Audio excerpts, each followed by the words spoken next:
ત્યારબાદ છે 8મો પોઈન્ટ, કેન્દ્રીયકરણનો સિદ્ધાંત. વ્યવસ્થાતંત્રના માળખાને સફળ કરવા માટે કેટલાક અંશે કેન્દ્રીયકરણ અને વિકેન્દ્રીકરણ થવું જોઈએ. વ્યવસ્થાતંત્રમાં જેટલે અંશે સત્તાની સોંપણી નથી થઈ તેને કેન્દ્રીયકરણ કહેવામાં આવે છે. કર્મચારી અને શક્તિનો શ્રેષ્ઠ ઉપયોગ માટે કેન્દ્રીયકરણ અપનાવવું જોઈએ, પરંતુ કેન્દ્રીયકરણ એ મોટા કદના એકમોમાં ઓછું સફળ થાય છે. આમ એકમના કદ મુજબ કેન્દ્રીયકરણ અને વિકેન્દ્રીકરણ કરવું જોઈએ. ત્યારબાદ છે સત્તાની રેખિક સાંકળનો સિદ્ધાંત. સત્તાની રેખિક સાંકળ તમને ખબર, સંચાલનમાં ઉચ્ચ સપાટીથી તળ સપાટી સુધી એક જ રેખિક સાંકળ ઉદ્ભવે છે.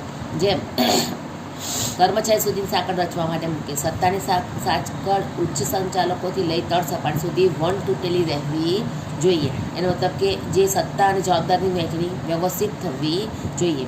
કર્મચારી જે પ્રમાણે જવાબદાર છે તે પ્રમાણે એને કામ કરવું જોઈએ, અને કર્મચારી યાદ રાખો કે તે કોને જવાબદાર છે. તેના લીધે જ એક આખી રેખિક સાંકળ ઊભી થાય છે, જે ઉચ્ચથી તળ સપાટી સુધી હોય છે.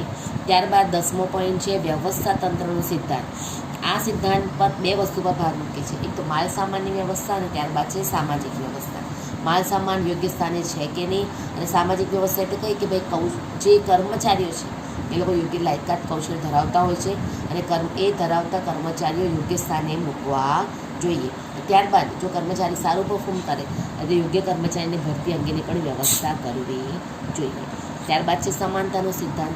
દરેક કર્મચારી સંચાલનનો જ એક ભાગ છે. કર્મચારી જીવંત વ્યક્તિ છે, તેની પાસેથી વ્યવહારુ અભિગમ અપનાવવો પડે. દરેક કર્મચારી પ્રત્યે વર્તન અને વફાદાર અને વલણ સમાનતા ન્યાય પર આધારિત છે. દરેક કર્મચારી કોઈપણ પાર્સાલિટી વિના દરેક કર્મચારી સમાન છે. ત્યારબાદ છે સ્થિર કર્મચારી ગણનો સિદ્ધાંત.